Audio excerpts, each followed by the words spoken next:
자, 2022년 파리 모터쇼, 이번에는 DS 브랜드를 살펴볼 겁니다. DS 브랜드는 이제 프랑스를 대표하는 럭셔리 브랜드이기도 하고, 오늘 르노, 푸조 이런 브랜드 중에서도 가장 고급스러운 자동차를 만들고 있고, 전동화에도 어찌 보면 앞서 있는 브랜드예요. 그리고 이번에 대대적으로 페이스리프트 모델들을 많이 전시했기 때문에 살펴보면 굉장히 흥미로울 것 같습니다. DS3 모델입니다. 핵심 모델이기도 하고, 애초에 소형차 강국이고 소형차를 잘 만들기 때문에 이런 모델도 상당히 전위적으로 디자인을 꾸며놓고 독특한 느낌들이 많이 있습니다. 이 그릴의 디테일 포인트나 주간주행 등 이런 부분들은 확실히 남다르기도 하고, DS만의 디자인이 강조가 되어 있는 건 확실합니다. 무엇보다 이렇게 불쑥 튀어나온 부분, 사실 이게 뒷좌석 승객의 시야를 많이 방해를 하긴 하거든요. 그런데 디자인적으로 그냥 넣어놓은 부분입니다. 이 국내에서도 DS3는 판매가 되고 있고, 저희가 최근에 시승을 하긴 했는데 시승기를 차마 못 찍었어요. 기회가 된다면 다시 시승기도 마련해 보도록 하고, DS는 이 마름모 디자인을 이 메인 도형으로 사용을 하고 있어요. 그래서 곳곳에 마름모 디자인을 살펴볼 수가 있고, 이 아래쪽 부분에도 마름모들이 많이 있습니다. 클래식한 느낌도 많이 가지고 있는데 창문을 센터 콘솔에서 조작을 합니다. 이거는 오래된 자동차들이 보통 센터 콘솔에서 창문을 여는 경우도 많고, DS는 도어 디자인을 하기 위해서 도어에다가 아무런 버튼을 만들어 놓지 않았어요. 도어 디자인은 디자인으로만 남겨놓고 기능적인 부분들을 전부 센터 콘솔에 몰아놨습니다. 자, 이번에 이 페이스리프트 모델 같은 경우는 사실 기본적인 디자인이 크게 달라지진 않았는데, 일단 디스플레이들이 커진 거, 이런 부분이 큰 변화인 것 같습니다. 자, 스텔란티스 그룹 중에서 이 전기차 노하우, 특히나 고성능 전기차 노하우를 가장 많이 갖고 있는 게 DS입니다. 왜냐하면 포뮬러 2에서 지금 우승을 밥 먹듯이 하고 있거든요. 그러니까 F1에서는 페라리, 메르세데스 뭐 이런 팀들이 우승을 하고 있지만, 포뮬러 2에서는 우리가 전혀 생각지도 못한 이 DS 브랜드가 우승을 계속 차지하고 있고, 그리고 이 포뮬러 2에서 얻은 기술력들이 전기차에 반영이 되고 있어요. 그게 바로 지금 보시는 이 컨셉카입니다. 자, DS E-Tense 퍼포먼스라고 하는 모델이고, 이 차 같은 경우는 포뮬러 2에 그런 여러 가지 기술들이 접목이 되어 있습니다. 앞뒤에 모터가 전부 달려 있고, 최고 출력이 무려 815마력, 최대 토크도 뭐 80kgm가 넘습니다. 그리고 무려 제로백이 2초밖에 걸리지 않는다고 해요. 자, 물론 컨셉카긴 하지만 앞으로 DS란 브랜드가 어떤 식으로 발전해 나갈지를 보여줄 수 있는 모델인 것 같습니다. 사실 DS, 시트로엥, 푸조 뭐 내연기관 때부터 모터스포츠에서 좋은 성과를 냈지만, 그걸 양산차에 녹아내는 기술은 조금 부족하게 느껴졌거든요. 그런데 전기차는 분명 다를 수 있을 것으로 보입니다. DS도 앞으로 이런 고성능 라인업들 갖추면서 시트로엥과 푸조와의 차별점을 두기도 하고, 좀 경쟁력을 많이 갖추지 않을까 생각이 들어요.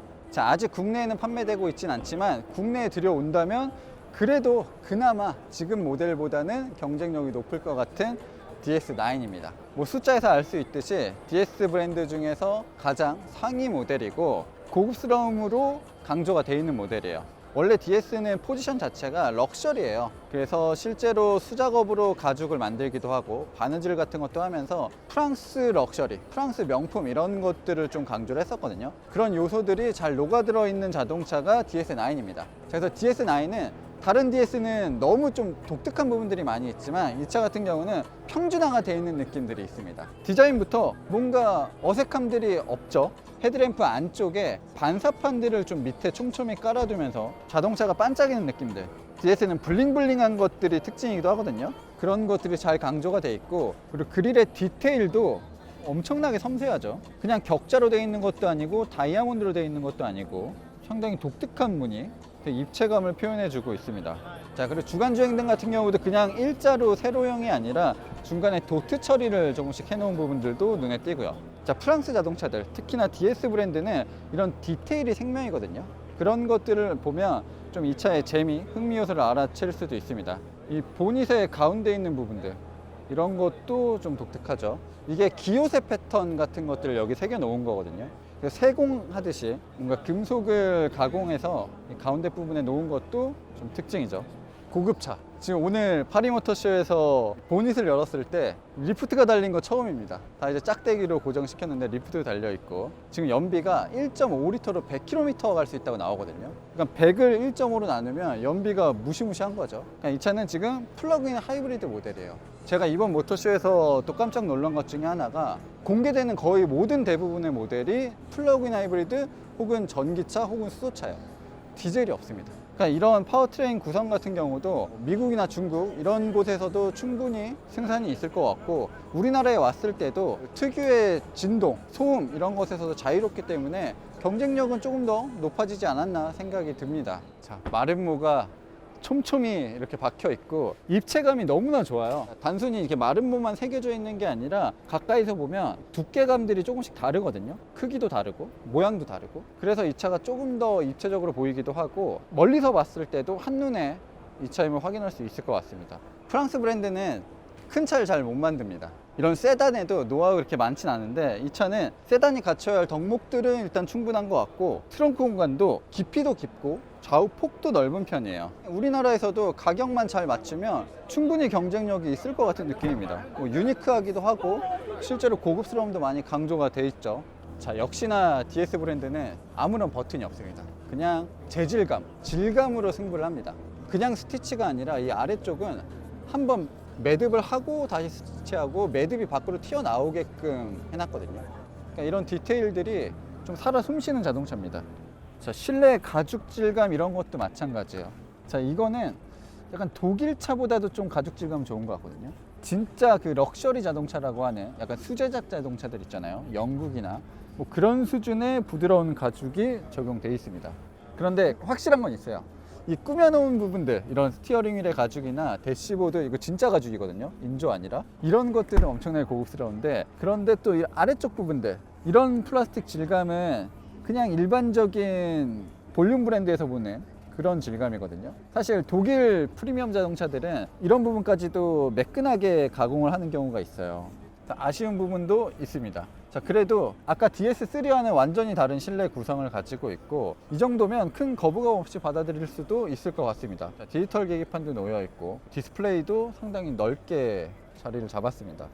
수납 공간도 이걸 열면 안에서 조명이 들어오는 방식, 이런 것들도 그냥 플라스틱을 도색만 해놓은 경우가 많은데, 플라스틱과 여기 마름모 패턴으로 고무를 한번 감싸놨어요.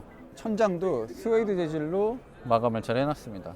자, 전륜 구동 기반이에요. 그러다 보니까 실내 공간 자체는 엄청나게 넓습니다. 트렁크도 넓고 앞좌석도 넓고 뒷좌석 다리 공간도 넓어요. 늘씬한 루프라인을 가지고 있음에도 이 위쪽을 많이 파놨기 때문에 머리 공간에 대한 여유도 있습니다. 그리고 방금 전에 앉아있던 분이 마사지를 켜놓고 왔어요. 그래서 마사지 시트도 작동이 되고 있고, 마사지 시트는 뒷좌석뿐만 아니라 앞좌석에도 사용할 수도 있습니다. 자, 그리고 이 차는 이제 오페라 트림, DS9 중에서 가장 고급 모델인데, 자, 뒷좌석에 열선과 통풍까지도 있습니다. 자, DS7도 이번에 페이스리프트가 됐습니다. 이 차도 플러그인 하이브리드 모델이에요.